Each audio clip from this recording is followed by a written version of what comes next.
It was in the latter days of November, when the winds blew sharp across the streets of London and the lamps flickered fitfully in the damp night air, that Sherlock Holmes and I found ourselves once again embroiled in a case most singular in its details and yet characteristic in its revelations.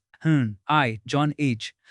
Easy. Watson, physician and chronicler of my friend's exploits, had been attending to my medical rounds that day when a telegram arrived at our lodgings in Baker Street, hastily written and sealed in the hand of Inspector Gregory of Scotland Yard. By evening, as the fire glowed warmly in our sitting room and Holmes had resumed his accustomed seat upon the hearthrug, pipe in hand, I read the missive aloud. Holmes, it is from Inspector Gregory. He entreats your assistance at once in a matter concerning the disappearance of a racehorse of great renown, Silver Blaze by name, and the murder of its trainer. Ah, Watson, already I perceive that this case will have both colour and consequence. Silver Blaze is no common steed. He is the favourite for the Wessex Cup, and of considerable value. The murder of a trainer adds a sinister element. Observe the juxtaposition of crime against the placid turf of the racing world. It is most curious. Surely then, Holmes, we must go? Elementary, my dear Watson. The matter admits of no delay. We shall take the first train to Tavistock in the morning. Pack your bag lightly, for we go not upon a promenade, but upon the trail of crime.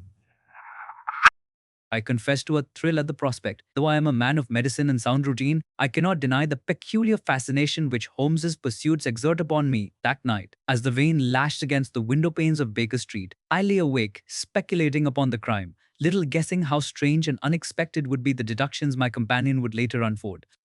At dawn we departed, the city fading behind us as the train sped across the countryside. Holmes sat absorbed in a file of racing papers, now and then taking a note upon the back of an envelope. His hawk-like features were illuminated by the pale light of morning, and his keen eyes seemed to pierce not only the lines of print, but the very web of intrigue behind them. You study those racing columns with unusual intensity, Holmes. Pray, enlighten me. What possible assistance can such details afford in solving a crime of murder and theft? Watson, every man, beast, and object moves in patterns, leaving behind traces for the discerning observer. In this case, the antecedents of Silver Blaze, his performances, his odds, his stable form part of the fabric. To understand the motive, one must first comprehend the value of the prize. Consider who profits by his absence, who stands to gain should the favourite not run. A rival owner, perhaps, whose horse would thus be advanced in the betting. Precisely. We must never lose sight of the economics of crime. Yet we must also regard the human passions, envy, revenge, ambition. It is a tapestry woven of both sordid and lofty threads. We arrived by midday at the small station of Tavistock, where Inspector Gregory awaited us with a carriage. He was a fresh-faced officer, energetic and determined, yet lacking that finer edge of observation which distinguished Holmes. As we rode towards the stables upon the desolate moor, Gregory recounted the fact. Gentlemen, the trainer John Straker was found dead upon the moor, a deep wound to his skull. A horse, Silver Blaze, vanished that same night. No trace has yet been found, but the stables were securely locked. We suspect foul play from within, for it is hardly conceivable that an outsider could act so boldly without the connivance of those on the premises. Quite so. And pray, what evidence have you discovered upon the body? A peculiar one, Mr. Holmes. In Straker's pocket was found a small, delicate knife, more suited to surgery than to stable work. His coat was also strangely singed, as if by a candle or lamp overturned. Hi, well! We have taken statements from the stable lads and from Straker's wife. Holmes listened with half-closed eyes, his long fingers steepled together. Presently he roused himself. Inspector Gregory, you have indeed a complex puzzle. The presence of that knife is singular. It tells me more than any testimony, but we shall reserve judgment until we have examined the scene with our own eyes. Holmes, do you already suspect the solution? My dear Watson, to theorize without data is the gravest of errors. We have hypotheses, not conclusions. Courage drew up before a cluster of low buildings upon the edge of the desolate moor. A cold wind swept over the heather, and the place struck me as lonely and exposed. Cliff, We were shown first to the stables, from which the horse had disappeared. All was in order, the stalls neat, the harness polished, yet the absence of the great racer seemed to cast a pall upon the men who moved silently about their duties. Watson, mark the latch of this stall. Do you observe anything amiss? Why, the wood appears to be splintered, as though forced open, yet the lock itself remains intact. Just so. Someone sought ingress here without the key, yet with curious restraint. From the stables, we proceeded to the moor, where the body of Straker had been discovered. A melancholy spot it was, windswept and silent, with the dark heather stretching in every direction. Here Gregory described the scene. Straker was found lying upon his back, a small wound upon his thigh, high, doubtless self-inflicted by that delicate knife, and a grievous blow upon the head. No weapon was discovered near save the knife itself. Ha! A wound upon the thigh, you say? How extraordinary! It suggests a struggle or some mischance. Indeed, Watson, every mark has its tale. A man does not bear such an injury without purpose. I should like to see the weapon. The knife was produced. Holmes handled it delicately, turning it in the light. A surgeon's cataract knife. Short, fine, and most unusual. It is not a weapon one would choose for defense, but for precision. What motive could a racing trainer have for carrying such an instrument into the night? That, Watson, is a riddle worth the unraveling, Holmes, this grows darker at every turn. and yet clearer also, my good friend. The darkness serves but to throw the true lines into relief. We returned then to the house of the late trainer, where his widow received us with trembling composure, a pale woman of gentle bearing. She seemed bewildered by the calamity that had befallen her. Why, you! I cannot comprehend it, gentlemen. My husband was a man of sober habits and strict devotion to his duty. To meet so violent an end, it is beyond my understanding. Madam, you have our sympathy. Pray tell me, had your husband shown of late any anxiety or restlessness? Any change of manner or habit? No, sir. He was quiet as ever, though once or twice I observed him late at night reading some papers in his study. Thank you, madam. That is of service.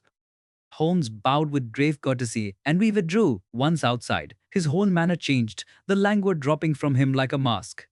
Watson, the game is afoot. Every detail is significant. The knife, the splintered stall, the strange injury to the thigh. Tonight we shall revisit the scene beneath the stars, for the moor yields its secrets more readily in silence. Holmes, do you believe we are in peril? Errol is the companion of truth, my dear Watson. Yet fear not, for we are armed with observation and deduction. And so, as the day closed and the bleak moor spread before us in gathering dusk, I felt once again the thrill of mingled dread and fascination which always accompanied the pursuits of Sherlock Holmes. Little did I know that before long the silent night would echo with revelations stranger than any we had yet encountered, and that the fate of the missing silver blaze would stand revealed in a light both tragic and inevitable. Thus concludes the first part of my recollection of that singular adventure. The path lay dark and uncertain before us, but Holmes trod it with unfaltering step, his keen intellect ever a beacon amid the obscurity of human folly and crime. The cold night air swept across the moor, laden with mist and carrying with it the mournful cry of some distant night bird. Lantern in hand, I followed close upon the steps of Sherlock Holmes, who strode with purposeful gait across the heather. Inspector Gregory accompanied us, though he moved with a puzzled air, for Holmes's silences perplexed him as much as they inspired me. There is no solitude more profound than that of a moor at night, and I confess that my heart beat a little faster as the shadows deepened around us. Holmes, might it not be wiser to conduct our investigation in daylight? Surely the ground yields evidence more readily when one may see clearly. Ah, but Watson, it is the darkness which sharpens the senses. That which is obscure by day often reveals itself by night. Consider, the criminal must have acted under these very conditions. To retrace his steps, we must breathe the same air, tread the same soil, and behold the same veil of stars. Inspector Gregory stumbled against a tussock and muttered something about eccentric methods, but Holmes pressed forward, halting at last upon a slope where the wind moaned across the goss. Here, Watson, is the very spot where Straker met his end. Observe the ground. What do you see? The soil is trampled as though by many feet. I perceive also the impression of a boot heel here in the soft earth. Excellent. You grow observant. And here, notice this? A faint indentation, smaller than the boot, elongated and curving. A hoof mark, surely. Indeed. But remark its position. It lies upon Straker's chest. Imagine, Watson, a horse rearing, striking down upon the prostrate man. And you believe, Mr. Holmes, that Silver Blaze himself was the killer? That the horse turned upon his master in sudden fury? Patience, Inspector. Horses do not kill without provocation. And Straker was no common trainer. He was attempting something. That delicate knife, the wound upon his thigh, the extinguished lamp, all form parts of the same design. Holmes lowered his lantern and examined a patch of heather. He drew forth a strip of cloth, torn and rain-stained. Watson, what do you make of this fragment? It is coarse fabric, perhaps from a cloak, yet the cut is clean, not ragged. Precisely. Straker carried a cloak that night, and this shred tells us of a struggle. Further, you will observe the faint odor clinging to it. Smell, Watson. Why, it is perfume, a woman's perfume. Exactly so. The human drama deepens. Do you not see, Inspector, that our trainer was not abroad upon mere duty? By heaven, Holmes, you suggest impropriety? I suggest only what the evidence whispers. Straker's midnight errand bore a dual nature. Yet let us not speculate too far without firmer ground. Come, we must visit the stables once more. Back we trudged through the night, the lantern swinging until the dim shapes of the stable buildings loomed against the sky. Holmes passed within, bidding us hold our silence. He moved from stall to stall, his keen eyes examining each detail. Silver Blaze's empty stall, he paused long, then bent low with sudden eagerness. Watson, your lantern here. What do you discern upon the straw? Why, it seemed scorched, as though fire had singed it. Just so. Straker's coat was scorched likewise. Picture the scene. A lamp overturned in haste, a horse alarmed, a man struck down. Then the death was accident. He merely sought to soothe the horse, and it slew him unawares. Accident? Nay, Inspector, why then the surgeon's knife? Why the midnight secrecy? No, Straker's purpose was darker. Holmes paced the length of the stable, his brow furrowed, his lips moving silently. Then suddenly he turned to us, his eyes alight with certainty. Gentlemen, do you recall the curious incident of the dog in the night time? The dog? But I heard no mention of it. That is the point, my dear Watson. The dog did nothing in the night time. That was the curious incident. No! By Jove! Then the intruder must have been someone known to the animal, else it would have barked. Elementary. And who more familiar than the trainer himself? Thus he alone could approach the stall in secrecy. Holmes, you astonish me. Are you suggesting that Straker himself removed Silver Blaze from his stall? Precisely. He led the horse onto the moor for some sinister purpose, whether to lame him, to alter his gait, or to conceal him for gain. But the creature, terrified by flame or sudden pain, reared and struck him dead. Gregory's astonishment was evident, though doubt still clouded his features. Yet where is the horse now? We have scoured the country and found nothing. Patience, Inspector. He is not far. Horses, like men, seek refuge near to home.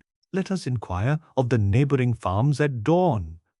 And so the night waned, and we returned to our quarters, weary but restless. I could scarce close my eyes for wonder at Holmes's deductions. When morning broke, we set forth again, visiting each homestead and stable in turn. The farmers greeted us with frank hospitality, though some regarded us with suspicion.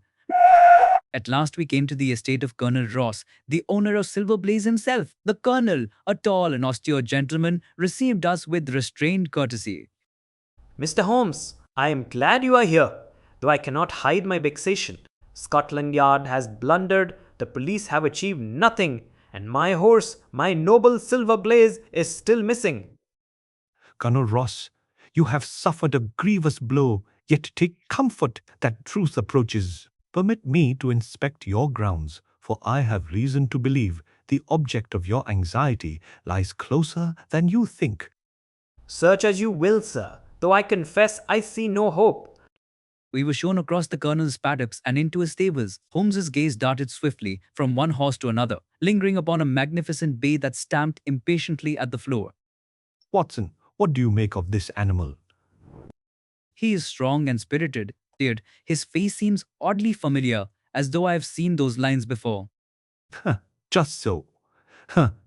Mark the singular blaze upon his forehead, yet note how cunningly it has been disguised by dark dye. Remove that, and behold, the missing silver blaze stands before us. What? Do you dare assert that this is my horse? Impossible.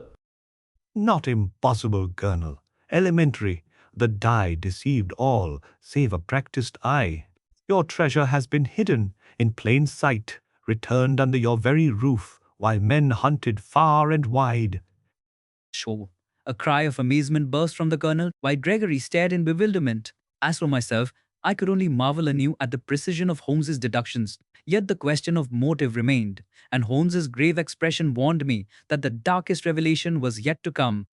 Thus did the mystery deepen, even as its solution drew nearer. For though Silver Blaze was found, the enigma of Straker's death, the surgeon's knife, and the hidden motive lay yet before us, veined in the shadow of human weakness and ambition. The revelation that Silver Blaze had been concealed under the very eyes of Colonel Ross shook us all.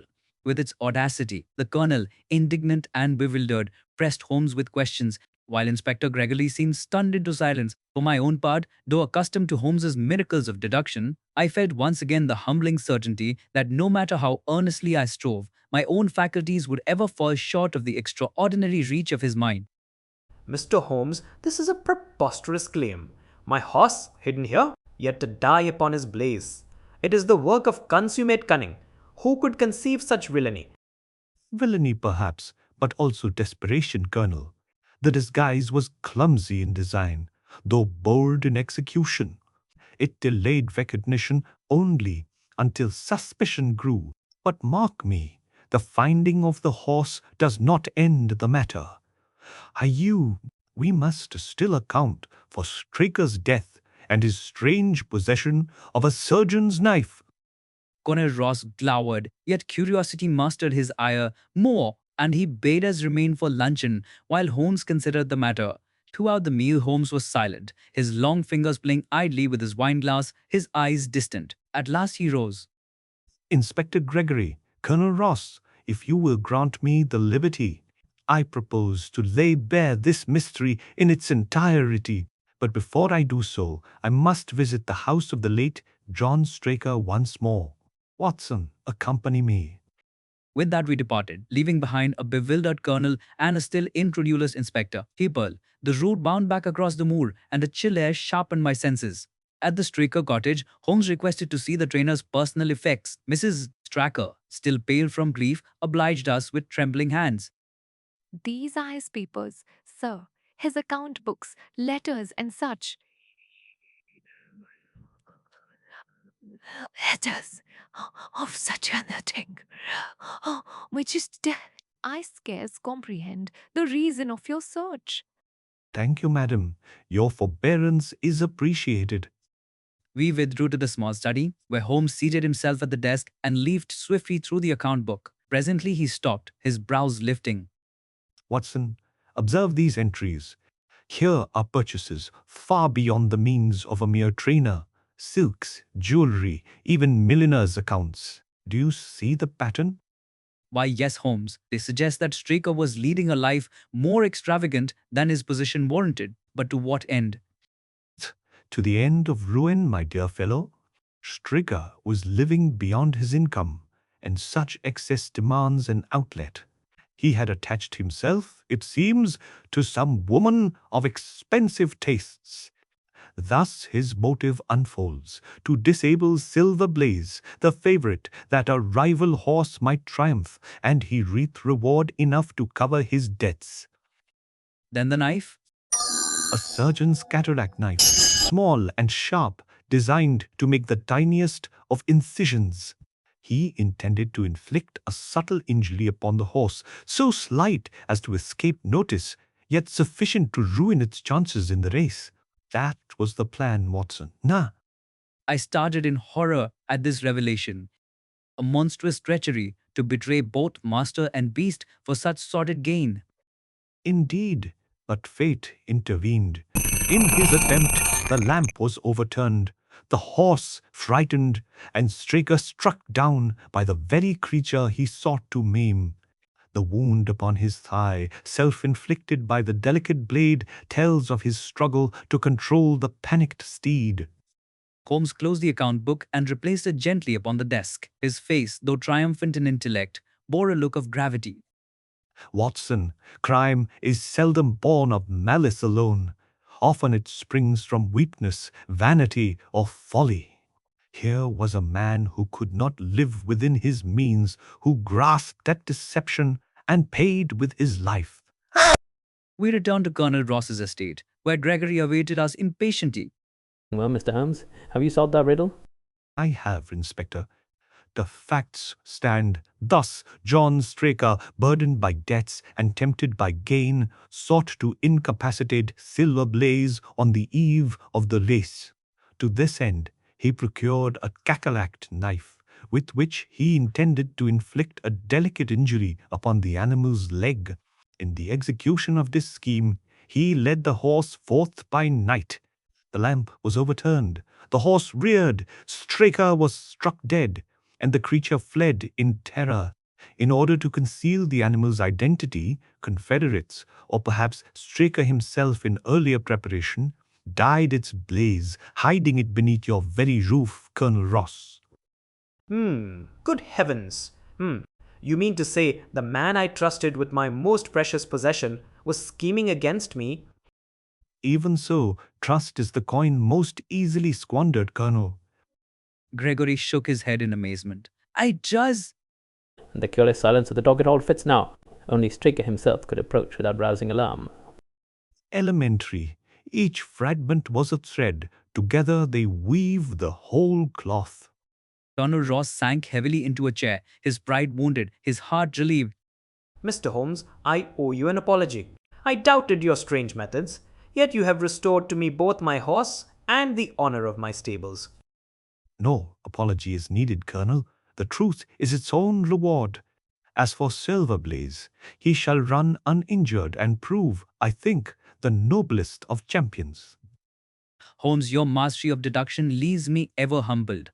How swiftly you pierce the veil while I stumble among shadows. Come, Watson, you underestimate yourself. Observation is a habit, deduction, a discipline. You learn with each case, and your faith in me is itself of inestimable value. With that quiet praise, my heart warmed, for though I knew my limitations, the friendship of Sherlock Holmes was a bond I cherished above all. Thus, in the fading light of that autumn day, the case of the missing Silver Blaze was brought to its solemn and logical close. Yet as I set down these words, I cannot but reflect upon the fragile line that separates honor from dishonor, loyalty from betrayal. And I recall Holmes's grave voice as he remarked to me while we prepared to depart. Watson, let us be thankful that truth, though often harsh, restores the balance of the world.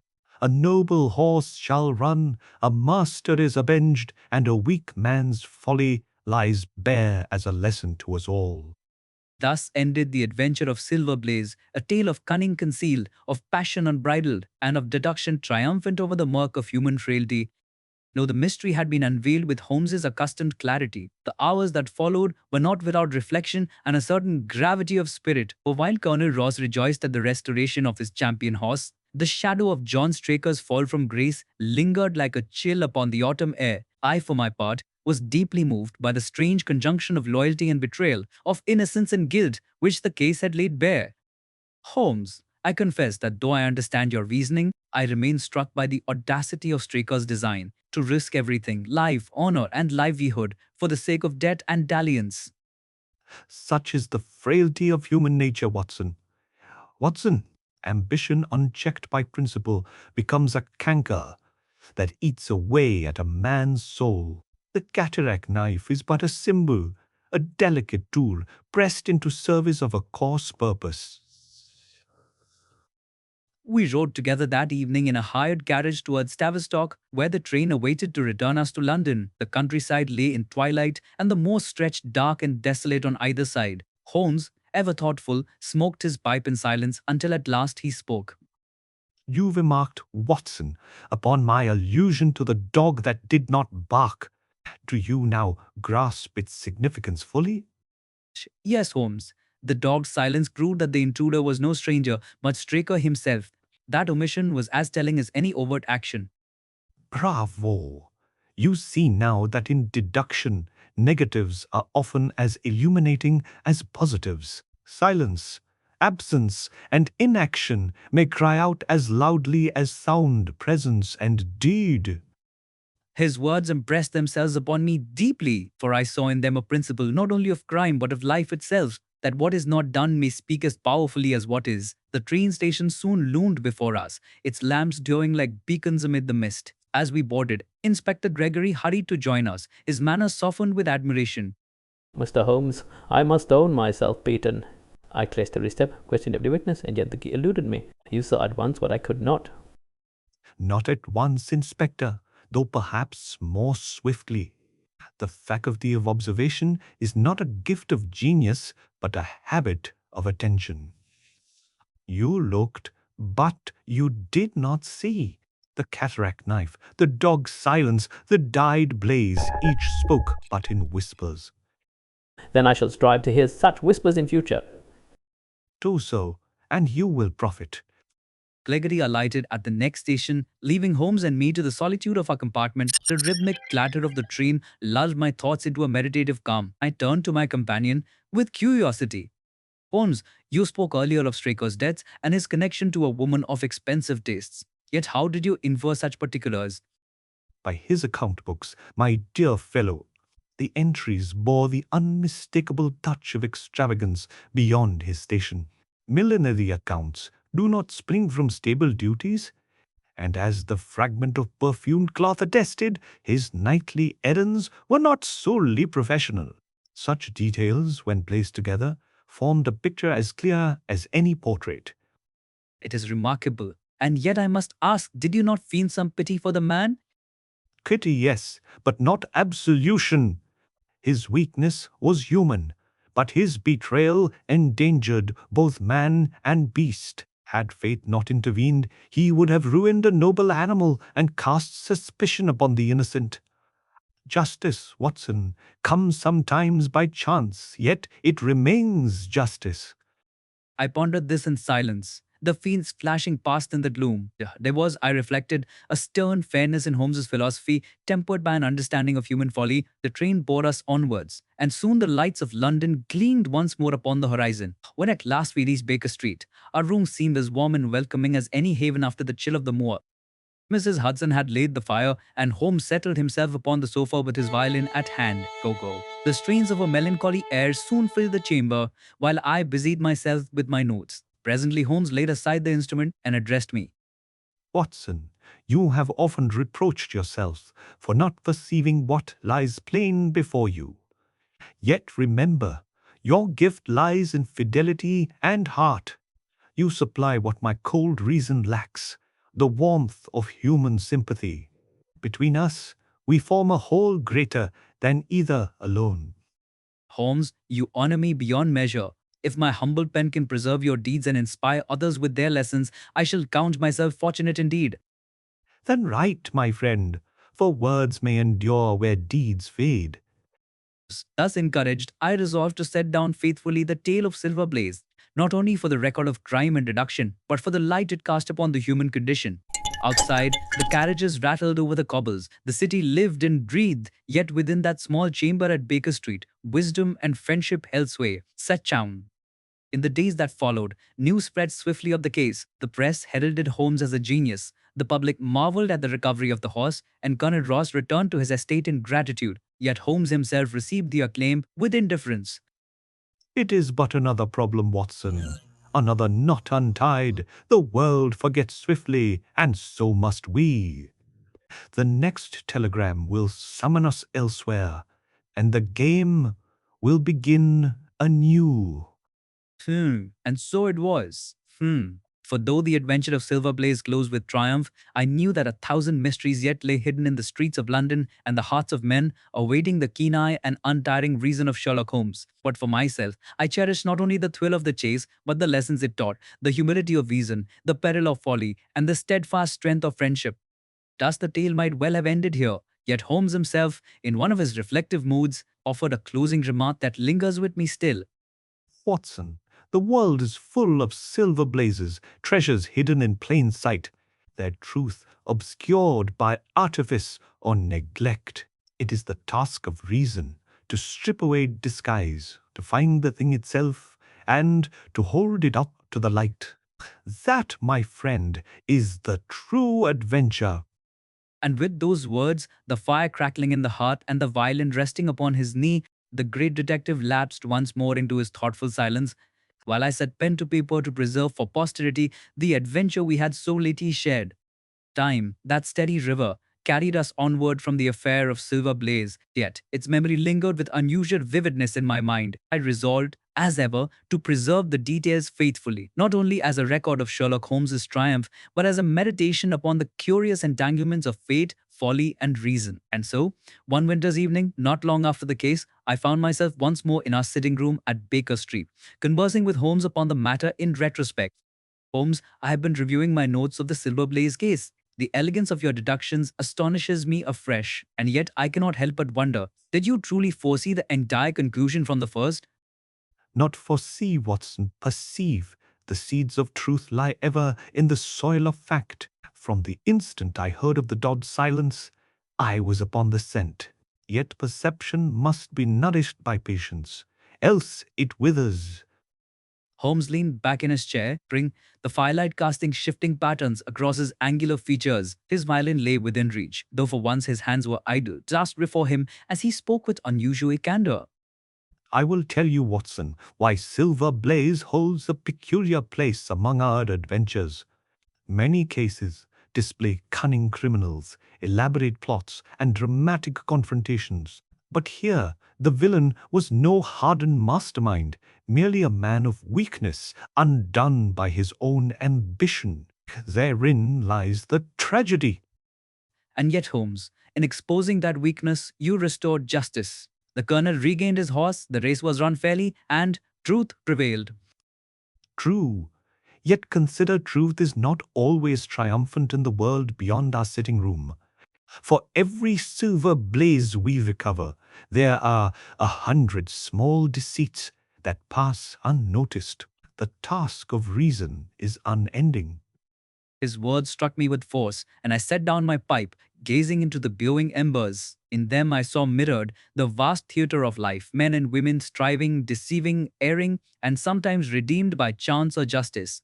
My companion, austere though he was, stood as sentinel against that tide of error. Holmes, do you never tire of the chase? Ire? No, the game is the air I breathe. Yet I confess there are moments when the futility of it presses upon me. For each knot untied, another awaits. That, perhaps, is why I value your chronicles, Watson. They fix in words what is otherwise fleeting.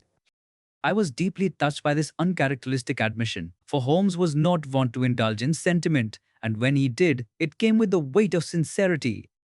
Then I shall write faithfully, Holmes. Let future generations judge and perhaps learn from your method. Do so, and let them see not merely deduction, but discipline, an art that any mind with diligence may cultivate. Our conversation was interrupted by the rustle of the evening papers delivered at the door. I unfolded one absently, my eye falling upon a triumphant headline, Silver Blaze victorious at the Wessex Cup. I read aloud with a sense of satisfaction. Holmes, hear this. Silver Blaze has not only run, but won, carrying the day with ease. Conan Ross is vindicated, and the public rejoice. As I predicted, Watson, the horse was uninjured and his strength unimpaired. The victory is not merely one of sport, but of truth restored. The report went on to describe the acclaim showered upon the champion horse and the gratitude expressed. Said, I bet, reluctantly, by Colonel Ross towards the eccentric detective who had restored his fortune. Holmes listened with a faint smile, then waved the paper aside. Let them cheer the horse, and rightly so. My part is but that of a lens, focusing light where it falls dim. I could not resist smiling at his modesty. I little hicks, though I knew full well that without him the race would have been lost and the crime concealed. Yorkshire. Presently, as the night deepened, Holmes rose and took up his violin. Tines of a solemn melody filled the air, weaving around us like a benediction. In that moment, the noise of the city faded, and Baker Street became once more a sanctuary of thought. As he played, my mind drifted back over every step of the case: the wind-swept moor, the silent dog, cataract knife, the terror-stricken horse, the fall of a man undone by folly. Each detail was etched indelibly upon my memory, a tableau of human weakness illumined by the clear flame of reason. Holmes, do you suppose that had Straker succeeded, his treachery would ever have been discovered? In time, Watson, all falsehood is revealed, some sooner, some later. But in this case, the disguise of Silver Blaze could not long endure. Truth is a restless spirit, it will out. I nodded, for in my heart I knew it was so. And yet, had it not been for Holmes, truth might have come too late. Once more, I marveled at the union of chance and intellect that had brought justice to light. The hour grew late. I closed my notebook, and Holmes set down his violin. Together we sat in companionable silence, each lost in thought. At last Holmes spoke once more, his voice low, almost to himself. Watson, life is full of silver blazes, cases hidden in plain sight, awaiting only the eye that can discern. The adventure is never at an end, so long as there are men and women with their passions, their weaknesses, and their secrets. And so the fire burned low, the lamps flickered, and outside the fog lay thick upon London. Within, the great detective and his humble chronicler sat side by side, poised for whatever new mystery the morrow might bring. Thus ended, for us, the adventure of Silver Blaze, a tale of silence that spoke volumes, of deception unmasked, and of the eternal triumph of reason over folly.